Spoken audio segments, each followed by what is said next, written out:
तीन बहनों की लालची भाभी। करिश्मा, रेशमा और मनीषा तीन बहनें हैं। उनका एक भाई भी है, मयंक। मयंक अपनी बहनों को बहुत प्यार करता है, लेकिन मयंक की पत्नी सविता इस मामले में मयंक से बिल्कुल ही अलग है। वो अपनी ननदों का जितना बुरा कर सकती है उतना बुरा करती ही रहती है और अपनी ननदों पर हुक्म भी चलाती है। करिश्मा, करिश्मा, तुमने अभी तक नाश्ता नहीं बनाया? तुम्हारे भैया को ऑफिस जाने में देर हो रही है। हाँ भाभी, बस अभी बनाती हूँ। करिश्मा, तुम ये ढीलापन छोड़ दो। कल को पराए घर जाना है। वहाँ अगर तुम इस तरह से काम करोगी तो लोग क्या कहेंगे कि माँ ने और भाभी ने कुछ सिखाया नहीं। और तुम्हारी दोनों बहनें कहाँ हैं? अब रेशमा मार्केट गई है और मनीषा सो रही है। क्या? सुबह के 8 बज रहे हैं और ये महारानी अभी भी सो रही है? ये कहते हुए सविता अपनी सास दुर्गा देवी के पास जाती है। माँ जी, देख रही हो अपनी बेटियों के तौर तरीके? क्या हुआ बहू, सुबह सुबह क्या कर दिया मेरी बेटियों ने? अरे एक तो अभी अभी उठकर किचन में गई है, दूसरी सुबह सुबह बाहर चली गई और तीसरी अभी तक सो रही है। क्या करूं मैं इन तीनों का? मैं तो परेशान हो गई हूँ। जा जाकर उठा उसे और रेशमा से मैं बात करती हूँ। सविता सीधा मनीषा के कमरे में जाती है और उससे कहती है, महारानी जल्दी उठो, सूरज सर पर आ गया है। भाभी थोड़ी देर और सोने दो ना, मैं रात को लेट सोई थी। वो क्या ना, यूनिट टेस्ट चल रहे हैं। शराफत से उठती है या नहीं, या फिर पानी की भरी बाल्टी डालूं तेरे ऊपर? नहीं नहीं भाभी, मुझे बिस्तर में नहीं लाना, उठती हूँ मैं।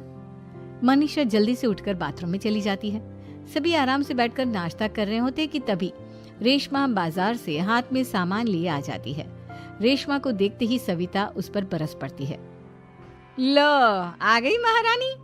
ऐसा भी क्या सामान लाना था जो सुबह आंख मलते ही बाजार की तरफ रवाना हो गई?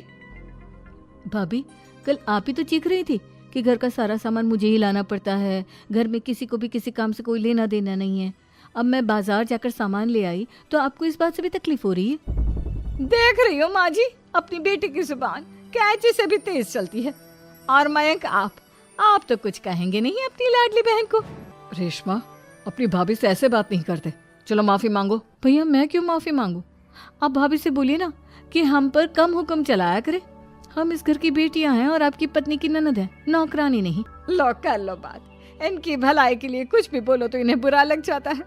इस घर में यही इज्जत है मेरी।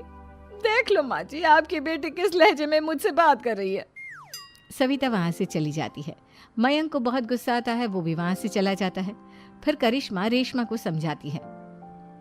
रेशमा, तुम्हें भाभी से माफी मांग लेनी चाहिए थी ना। लेकिन दीदी, मैंने कुछ किया ही नहीं, तो मैं माफी क्यों मांगू? हाँ करिश्मा दीदी, रेशमा दीदी जैसे ही घर में आई भाभी ही उन पर चिल्ला रही थी। हाँ, मैं मानती हूँ कि गलती भाभी की थी। मैं तो इसलिए बोल रही हूँ कि भाभी ने माँ को तो पूरी तरह अपने वश में कर लिया है। वो हमारी बात सुनती ही नहीं। मयंक भैया हमारे लिए हमेशा खड़े रहते हैं, इसलिए उनकी बात का मान तो तुम्हें रखना चाहिए था ना।